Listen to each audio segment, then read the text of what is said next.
Saya jujur ya, saya kaget juga. Kaget kenapa kasus ini bisa segitu viral, bisa segitu heboh, bisa segitu gaduhnya.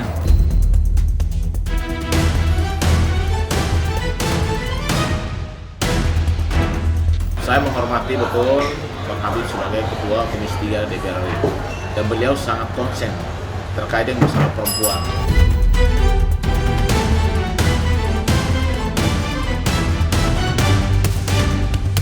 Kami juga minta, tadi saya sudah bicara juga sama klien saya Mbak Erin. Mbak Erin juga kepengen dong didengar.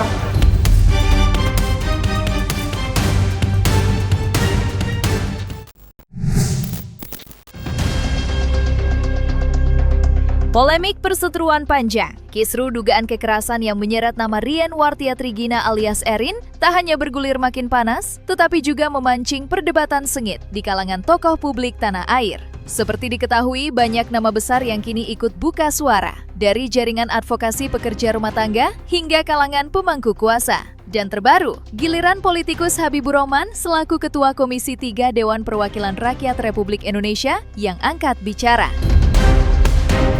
Melalui unggahan sosial media, Habibur Rahman lantas berbagi pandangan berisi kritikan terkait penggunaan Undang-Undang Perlindungan Data Pribadi yang dalam perseteruan hukum ini. Habibur Rahman pun mengingatkan supaya regulasi hukum yang ada tidak dipergunakan untuk menindas masyarakat kecil. Assalamualaikum warahmatullahi wabarakatuh. Komisi 3 DPR RI menilai penggunaan Undang-Undang Perlindungan Data Pribadi dalam perkara Hera, mantan asisten rumah tangga Erin Wartia, tidak tepat. Hukum tidak boleh digunakan secara berlebihan terhadap masyarakat kecil. Apalagi objek yang dipersoalkan tidak termasuk kategori data pribadi, sebagaimana dimaksud di Undang-Undang Nomor 27 Tahun 2022 tentang perlindungan data pribadi. Kalau yang dipersoalkan adalah foto suasana rumah, kendaraan, hingga foto bersama anak-anak atau dokumentasi biasa yang tidak memuat identitas pribadi seseorang, maka tidak memenuhi unsur pidana dalam Undang-Undang Perlindungan Data Pribadi. Tuduhan terhadap Hera tidak tepat karena data pribadi dalam Undang-Undang PDP pada prinsipnya berkaitan dengan identitas personal seperti KTP, kartu keluarga, NPWP, data kesehatan, rekening, dan data biometrik. Semangat pembentukan Undang-Undang PDP adalah melindungi masyarakat dari penyalahgunaan data sensitif atau pribadi dan kejahatan digital, bukan untuk memperluas kriminalisasi terhadap orang kecil yang secara ekonomi maupun posisi sosial jauh lebih lemah. Komisi 3 DPR RI berkomitmen melindungi masyarakat kecil agar tidak mudah dikriminalisasi. Negara tidak boleh tajam ke bawah dan tumpul ke atas. Penegakan hukum harus mengedepankan keadilan, proporsionalisme, dan rasa kemanusiaan. Tegas, Habibur Rahman menuturkan komentar bernada sentilan kepada pihak Erin yang ia nilai keliru ketika menyertakan pasal pelindungan data pribadi dalam perkara ini. Kritikan pedas yang keluar dari mulut Habibur Rahman selaku Ketua Komisi 3 DPR RI tentunya menghadirkan babak yang baru dalam polemik panjang antara Erin dan kedua pekerja rumah tangganya. Buktinya, komentar yang dikemas dalam sebuah unggahan media sosial itu sontak memancing reaksi beragam yang datang dari berbagai kalangan masyarakat. Tak terkecuali dari advokat Sunan Kalijaga dan Agustinus Nahak selaku tim kuasa hukum Erin. Lantas, seperti apakah Agustinus Nahak dan Sunan Kalijaga selaku kuasa hukum Erin menanggapi komentar yang dituturkan oleh Habibur Rahman? Pertama-tama saya jujur ya, saya kaget juga. Kaget kenapa kasus ini bisa segitu viral, bisa segitu heboh, bisa segitu gaduhnya. Saya menghormati betul Bang Habib sebagai Ketua Komisi 3 DPR RI dan beliau sangat konsen terkait dengan masalah perempuan, apalagi termasuk dengan urusan pekerja rumah tangga, karena undang-undangnya terbaru juga, Undang-Undang Nomor 1 di bulan April itu sudah disahkan, termasuk undang-undang perlindungan terhadap pekerja rumah tangga ART ya. Itu menurut saya negara sangat konsen terkait dengan misalnya gaji PRT yang tidak dibayar, ada dan lain sebagainya, itu tidak bisa ditolerir. Yang penting apapun yang dilaporkan, ART kan harus bisa dibuktikan. Ini hukum itu pembuktian. Dan apa yang dilaporkan oleh Bu Erin juga, karena dia merasa sebagai korban. Dan kita menunggu proses yang di pengadilan. Statement Habib saya sangat hormati bahwa beliau adalah salah satu figur yang sangat konsen terhadap urusan perempuan dan anak. Dan apalagi saat ini kasus ini melibatkan seorang pekerja rumah tangga dan juga majikannya. Di mana-mana semua memiliki hak hukum yang sama. Bahwa ART telah melaporkan pemilik rumah, Bu Erin, dan Bu Erin juga telah melapor balik juga si ART tersebut.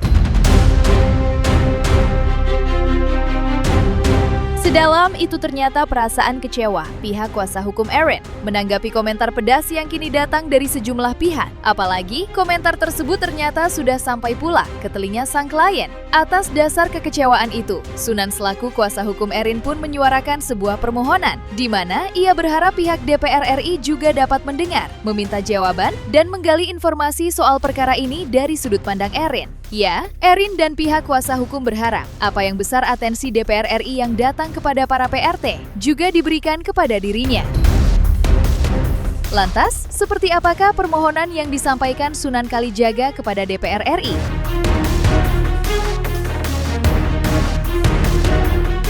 Kalau menurut saya, ya, kami juga minta. Tadi saya sudah bicara juga sama klien saya Mbak Erin.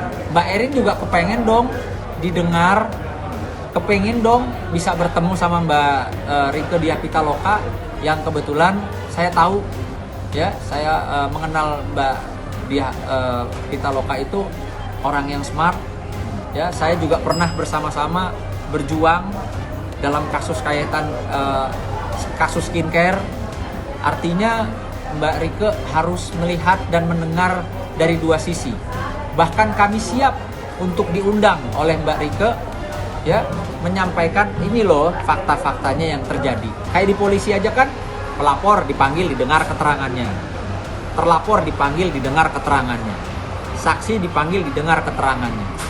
Kan bisa ya begitu, kan elok jadinya.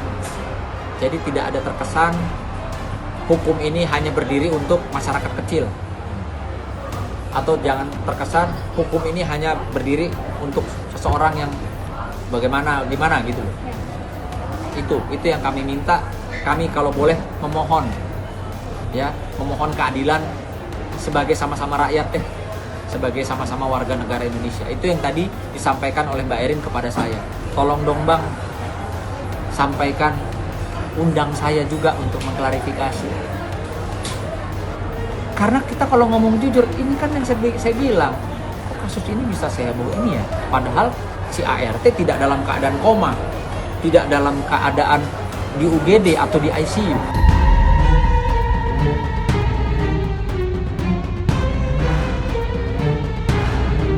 Kekecewaan berujung permohonan yang datang dari pihak Erin tentunya tidak tanpa alasan jelas. Mengingat sebelum Habibur Rahman memberikan komentar pun, mereka sudah terlebih dahulu dibuat kecewa dengan adanya audiensi antara pihak seberang dengan Rieke Diah Pitaloka selaku anggota Komisi 13 DPR RI.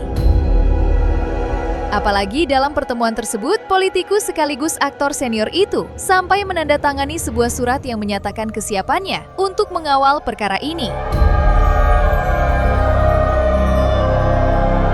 Surat permohonan pendampingan kami yang bertanda tangan di bawah ini bertindak sebagai pemohon. Nama Ratna Dewi Damanik dalam hal ini bertindak sebagai pemilik Yayasan Penyalur PRT. Nama yayasan Putri Mahkota.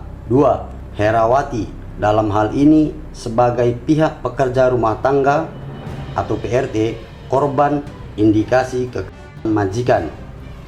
Adapun dugaan kekerasan dilakukan oleh nama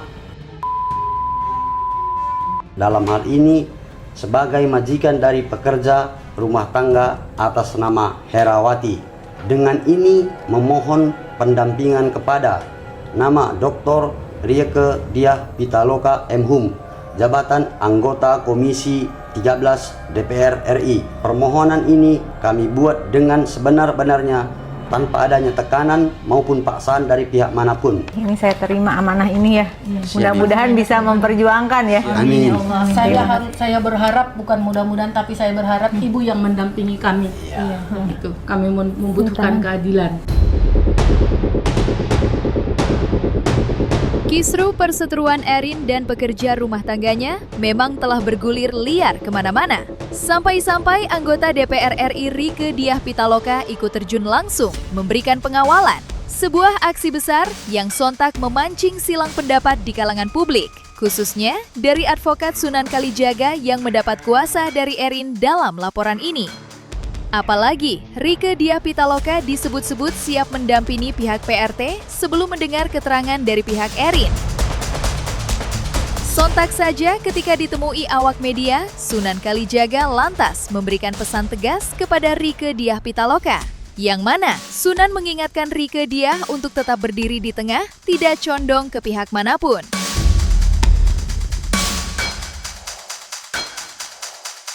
Oke, sekarang saya tanya. Mbak Rieke, seorang perempuan.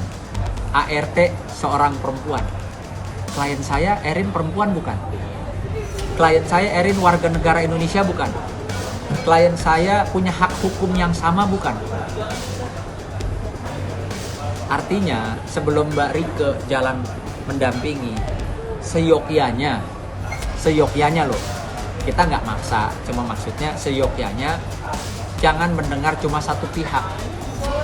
Mbak Rieke harus berdiri di tengah, ya, sebagai wakil rakyat harus berdiri di tengah. Ini rakyat sama rakyat loh, rakyat sama rakyat yang sama-sama dilindungi oleh undang-undang.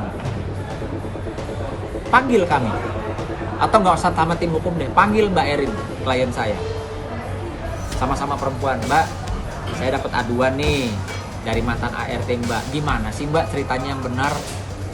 Itu baru fair, tidak berat sebelah. Artinya kami juga cuma minta keadilan juga buat seorang perempuan, yaitu klien kami. Mbak Rieke perempuan, ART perempuan, klien kami perempuan.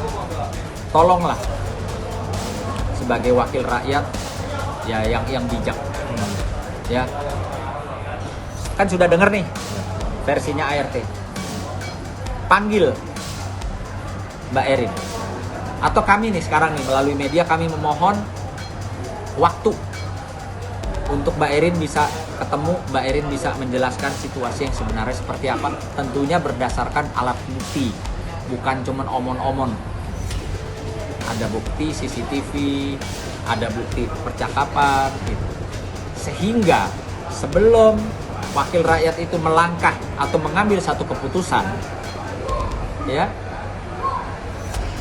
ada yang bahan atau data yang bisa dijadikan untuk mengambil satu keputusan. Pasti kita pengen ekspresi mengedepankan estetika. jelas tadi mendengarkan.